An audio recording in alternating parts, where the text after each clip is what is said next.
वह समाज जिसे हिंदुओं ने बनाया है।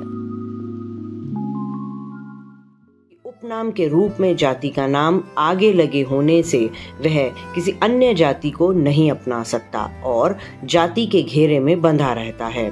दूसरे इससे अपराधी और उसकी जाति को पहचानने के लिए और जाति के नियमों को तोड़ने के लिए उसे आसानी से पहचान कर दंडित करने में आसानी होती है।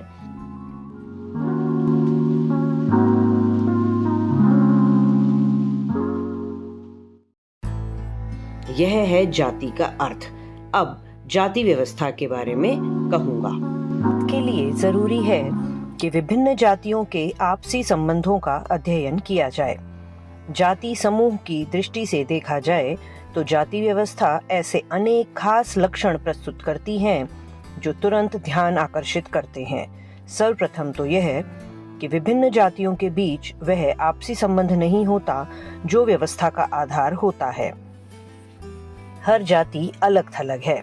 अपने आंतरिक मामलों को निपटाने तथा जाति विनियमों को लागू करने में वह स्वाधीन और संप्रभु है। जातियां परस्पर रहती हैं पर वे एक दूसरे में प्रवेश नहीं करती। दूसरा लक्षण, एक जाति के संदर्भ में दूसरी जाति के अनुक्रम से संबंधित है। यह अनुक्रम सम स्तर का नहीं, ऊपर नीचे का है। हम कह सकते हैं कि जातियों का दर्जा समान नहीं है, उनका दर्जा असमानता पर आधारित है। एक जाति दूसरी जाति की तुलना में ऊंची अथवा नीची है। कोई जाति सर्वोच्च है तो कोई सबसे नीची है। फिर इनके बीच की जातियां हैं, उनमें भी कोई किसी से ऊंची और किसी से नीची है। इस प्रकार जाति व्यवस्था में एक अनुक्रम है, उसमें सर्वोच्च और निम्नतम को छोड़कर हर जाति दूसरी जाति से ऊंची और बड़ी है।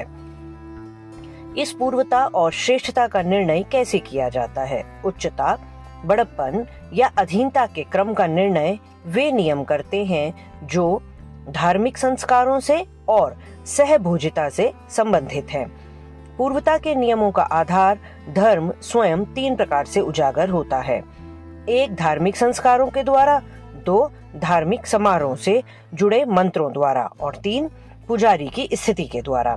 सबसे पहले पूर्वता क्रम के नियमों के स्रोत धार्मिक संस्कारों को लें।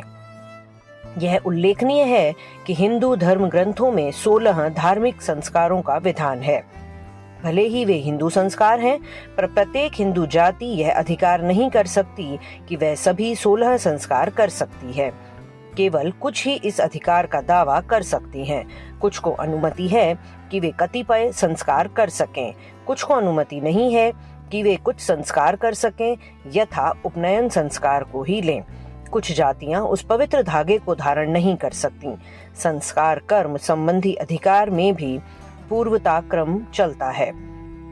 जो जाति समूचे संस्कार कर सकती है, उसकी हैसियत उस जाति से ऊंची होगी जो केवल कुछ संस्कार कर सकती है। अब मंत्रों को लें, वे भी पूर्वता संबंधी नियमों के उद्गम हैं। हिंदू धर्म के अनुसार एक ही संस्कार को 3 रीतियों से किया जा सकता है।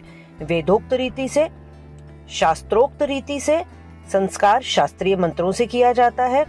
पूर्णोक्त रीति में संस्कार पौराणिक मंत्रों से किया जाता है। हिंदू धर्म ग्रंथों की 3 विशिष्ट श्रेणियां हैं: 4 वेद, 6 शास्त्र और 18 पुराण। भले ही वे धर्म ग्रंथ कहलाते हैं, पर उनकी मान्यता एक सी नहीं होती। वेदों को सर्वोच्च मान्यता है। मान्यता की दृष्टि से शास्त्रों का नंबर दूसरा है और सबसे निम्न मान्यता पुराणों की है। मंत्र किस प्रकार सामाजिक पूर्वता को जन्म देते हैं वह स्पष्ट हो जाएगा यदि इस बात को ध्यान में रखा जाए कि हर जाति को वेदोक्त रीति से संस्कार करने का अधिकार नहीं है। 3 जातियां 16 में से किसी एक संस्कार को करने का अधिकार कर सकती हैं, लेकिन अव्यवस्था है कि एक उसे वेदोक्त रीति से, दूसरी उसे शास्त्रोक्त से और तीसरी उसे पूर्णोक्त रीति से ही कर सकती हैं। पूर्वता क्रम का निर्धारण वह मंत्र करता है जिसके प्रयोग का अधिकार किसी जाति को धार्मिक संस्कार के लिए है। जो जाति वैदिक मंत्र के प्रयोग की अधिकारी है, वह शास्त्रीय मंत्र का प्रयोग करने वाली जाति से ऊंची है। जो जाति शास्त्रीय मंत्र का प्रयोग करने की अधिकारी है, वह पूर्णोक्त मंत्र का प्रयोग करने वाली जाति से ऊंची है। हिंदू धर्म से जुड़े पूर्वता क्रम का तीसरा स्रोत है पुजारी। धर्म अपेक्षा करता है कि यदि धार्मिक संस्कार का पूरा लाभ प्राप्त करना है तो उसे पुजारी के माध्यम से ही प्राप्त करना होगा। धर्म ग्रंथों ने पुजारी के रूप में ब्राह्मण को नियुक्त किया है, अतः ब्राह्मण के बिना काम नहीं चल सकता। लेकिन धर्म ग्रंथ यह अपेक्षा नहीं रखते कि किसी भी जाति का कोई हिंदू यदि ब्राह्मण को धार्मिक संस्कार में यजमानी के लिए बुलाए तो उसे स्वीकार करेगा ही। किस जाति के निमंत्रण को वह स्वीकार करे या न करे, यह बात ब्राह्मण की इच्छा पर छोड़ दी गई है। लंबी तथा सुस्थापित प्रथा द्वारा अब यह तय कर दिया गया है कि किस जाति का निमंत्रण वह स्वीकार करेगा और किसका नहीं करेगा। यह तथ्य जातियों के बीच पूर्वता का आधार बन गया है। जिस जाति की यजमानी ब्राह्मण करेगा वह उस जाति से ऊंची होगी, जिसकी वह यजमानी नहीं करेगा। पूर्वता के नियमों में दूसरा स्रोत है सहभोज। इस ओर ध्यान देना होगा कि सहभोज के नियमों की भांति विवाह के नियमों ने पूर्वता को जन्म नहीं दिया है। इसका कारण यह है कि अंतर विवाह और सहभोज की वर्जना करने वाले नियमों में विभेद है। अंतर प्रत्यक्ष है। अंतर विवाह संबंधी वर्जना ऐसी है कि उसका न केवल आदर किया जाना चाहिए बल्कि अति कठोरता से उसका पालन भी किया जाना चाहिए। लेकिन सहभोज की वर्जना मुश्किलें उत्पन्न करती है। सभी स्थानों पर और सभी परिस्थितियों में उसका अति कठोरता से पालन नहीं किया जा सकता। आदमी बाहर निकलता है और एक स्थान से दूसरे स्थान पर उसे जाना ही होगा। हो सकता है कि जहां जहां वह जाए वहां वहां उसके जाति भाई ना हो सकता है कि अजनबियों के बीच फंस जाए। विवाह को तो टाला जा सकता है, भोजन को नहीं। विवाह के लिए तब तक प्रतीक्षा की जा सकती है जब तक वह जाति भाइयों के समाज में न लौट आए, लेकिन भोजन के मामले में वह प्रतीक्षा नहीं कर सकता। भोजन तो कहीं से भी किसी से भी प्राप्त करना ही होगा। सवाल उठता है कि यदि प्राप्त करना ही है तो वह किस जाति से प्राप्त करे। नियम है कि वह अपनों से ऊंची जाति से भोजन प्राप्त करेगा, लेकिन अपनों से नीची जाति से भोजन प्राप्त नहीं करेगा। इस निर्णय के बारे में पता करने के लिए कोई उपाय नहीं है कि कैसे यह निर्णय किया गया है कि कोई हिंदू एक जाति से भोजन प्राप्त कर सकता है, दूसरी से नहीं। पूर्वोद्धरणों से की लंबी परंपरा से हर हिंदू जानता है कि किस जाति से वह भोजन प्राप्त कर सकता है और किससे नहीं। मुख्यतः इसका फैसला ब्राह्मणों के नियम तय करते हैं। जिस जाति से ब्राह्मण भोजन लेता है वह ऊंची होती है, जिससे वह नहीं लेता वह नीची होती है। खान पान के बारे में ब्राह्मणों के नियम विशद हैं। एक, वह कुछ से ही पानी लेगा और किन्हीं अन्य से नहीं। दूसरा, ब्राह्मण किसी जाति से ऐसा भोजन नहीं लेगा जो पानी में पकाया गया हो। और तीसरा, कुछ जातियों से वह केवल तेल में छौंका गया भोजन लेगा। पुनः बर्तन के मामले में भी उसके नियम हैं। उसी के अनुसार वह भोजन अथवा पानी ग्रहण करेगा। कुछ जातियों से वह मिट्टी के बर्तन में भोजन अथवा पानी ग्रहण करेगा। कुछ से वह केवल धातु के बर्तन में और कुछ से वह केवल कांच के बर्तन में ग्रहण करेगा। इससे भी जाति के स्तर का निर्धारण होता है। यदि वह किसी से तेल में छौंका गया भोजन ग्रहण करता है तो उसका दर्जा उस जाति से ऊंचा होता है जिससे वह ग्रहण नहीं करता।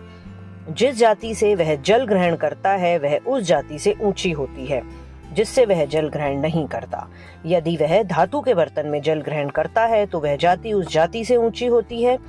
जिससे वह मिट्टी के बर्तन में जल ग्रहण करेगा वह उस जाति से ऊंची होती है जिससे वह कांच के बर्तन में जल ग्रहण करेगा। कांच एक ऐसा तत्व है जिसे निर्लेप या निर्दोष कहते हैं, अतः उसमें ब्राह्मण सबसे नीची जाति से भी पानी ग्रहण कर सकता है, लेकिन अन्य धातुएं दोष ग्रहण कर सकती हैं। दोष ग्राह्यता भी उपयोग करने वाले व्यक्ति के दर्जे पर निर्भर करती है। यह बर्तन में जल ग्रहण करने की ब्राह्मण की इच्छा पर निर्भर करता है। ये कुछ ऐसी बातें हैं जो परंपरा क्रम वाली इस हिंदू जाति व्यवस्था में जाति का स्थान और दर्जा निर्धारित करती हैं। ऐसी है जाति और ऐसी है जाति व्यवस्था। सवाल यह है कि हिंदू समाज संगठन को जानने के लिए क्या इतनी जानकारी पर्याप्त है? हिंदू समाज संगठन के रूढ़ स्वरूप को समझने के लिए जाति और जाति व्यवस्था का ज्ञान पर्याप्त है। हमें इन तथ्यों से अधिक की जानकारी आवश्यक नहीं कि हिंदू जातियों में बटे हैं और जातियां ऐसी व्यवस्था का गठन करती हैं जिसमें सब एक जैसे धागे पर टंगे रहते हैं, जो व्यवस्था में इस प्रकार पिरोया जाता है कि एक जाति को दूसरी जाति से लपेटते और अलग करते समय वह उन्हें इस प्रकार धारण करें जैसे वह टेनिस की ऐसी गेंदों की माला हो जो एक दूसरे के ऊपर टंगी हो। लेकिन जाति के चेतन स्वरूप को समझने के लिए इतना पर्याप्त नहीं होगा। जाति के ढांचे के मूर्त रूप को समझने के लिए जाति व्यवस्था के अलावा जाति के एक अन्य विशिष्ट लक्षण पर ध्यान देना जरूरी है, और वह है वर्ग व जाति व्यवस्था। जाति और वर्ग की धारणाओं का आपसी रिश्ता दिलचस्प विवाद का विषय रहा है। कुछ कहते हैं कि जाति और वर्ग दोनों एक जैसे हैं और दोनों में कोई भेद नहीं है, पर कुछ अन्य कहते हैं कि जाति की संकल्पना वर्ग की संकल्पना के मूलतः प्रतिकूल है। जाति के इस पहलू के बारे में अब आगे और प्रकाश डाला जाएगा। फिलहाल जाति व्यवस्था के उस प्रमुख लक्षण पर जोर देना जरूरी है जिसका उल्लेख इससे पूर्व नहीं किया गया है। वह यह है, यद्यपि जाति की धारणा वर्ग धारणा से भिन्न और उसके प्रतिकूल है, फिर भी जाति से भिन्न जाति व्यवस्था एक ऐसी वर्ग व्यवस्था को मान्यता देती है जो उपरोक्त क्रमबद्ध दर्जे से कुछ भिन्न है। जिस प्रकार हिंदू अनेक जातियों में बटे हुए हैं, उसी प्रकार जातियां भी विभिन्न वर्गों में बटी हुई है। हिंदू में जाति भावना होती है, उसमें वर्ग भावना भी होती है। उसमें जाति भावना या वर्ग भावना इस बात पर निर्भर करती है कि उसका टकराव किस जाति से होता है। जिस जाति से उसका टकराव होता है, यदि वह उसके वर्ग की ही जाति है तो उसमें अपनी जाति श्रेष्ठता की भावना होती है। यदि जाति उसके वर्ग के बाहर की होती है तो उसमें वर्ग श्रेष्ठता आ जाती है। इस बारे में यदि कोई प्रमाण चाहता है तो वह मद्रास व बंबई प्रेसिडेंसी में गैर ब्राह्मणों के आंदोलन का अध्ययन कर सकता है। ऐसे अध्ययन से कोई संशय नहीं रह जाएगा कि हिंदू के लिए जाति की परिधि वर्ग जैसी यथार्थ है और जाति उच्चता वर्ग उच्चता जैसी ही यथार्थ है। कहा जाता है कि जाति वर्ग व्यवस्था का विकसित रूप है। आगे मैं यह सिद्ध करूंगा कि यह निरी बकवास है। जाति वर्ण का विकृत रूप है। जो भी हो, यह विकास विपरीत दिशा में हुआ है, लेकिन जहां जाति ने वर्ण व्यवस्था को पूर्णतः विकृत कर दिया है, वहां उसने वर्ण व्यवस्था से वर्ग व्यवस्था उधार ले ली है। वास्तव में वर्ग जाति व्यवस्था के वर्ग विभेदों का बहुत कुछ अनुसरण करती है। यदि जाति व्यवस्था पर इस दृष्टिकोण से विचार करें तो हमें अनेक वर्ग मिलेंगे जो जाति व्यवस्था के इस पिरामिड में बड़े बड़े शिलाखंडों की तरह आर पार एक के ऊपर एक अवस्थित हैं। पहला वर्ग उस व्यवस्था का है जिसे चातुर्वर्ण्य कहा गया है। चातुर्वर्ण्य की प्राचीन व्यवस्था में प्रथम 3 वर्णों अर्थात ब्राह्मणों, क्षत्रियों और वैश्यों को एक वर्ग तथा चौथे वर्ण अर्थात शूद्र को दूसरे वर्ग में रखकर दोनों के बीच अंतर मिलता है। प्रथम 3 वर्गों को द्विज वर्ग माना गया है, शूद्र को द्विज वर्ग नहीं माना गया। विभेद का आधार यह है कि प्रथम 3 को यज्ञोपवीत धारण करने और वेद के अध्ययन का अधिकार है, शूद्र को दोनों में से कोई भी अधिकार नहीं है। इसी कारण उसे द्विज वर्ग में नहीं माना गया। यह अंतर अब भी है, यह वर्तमान वर्ग भेद का आधार है। उसने जातियों को 2 वर्गों में बांट दिया है। एक वर्ग वह है जो शूद्रों के विशाल वर्ग से जन्मा है और दूसरा वर्ग वह है जो ब्राह्मणों, क्षत्रियों तथा वैश्यों के 3 वर्गों से पैदा हुआ है। वर्ग भेद की यही परतें उच्च जाति और निम्न जाति कही जाती हैं और जो उच्च वर्ण की जाति तथा निम्न वर्ण की जाति के क्रमशः लघु रूप हैं।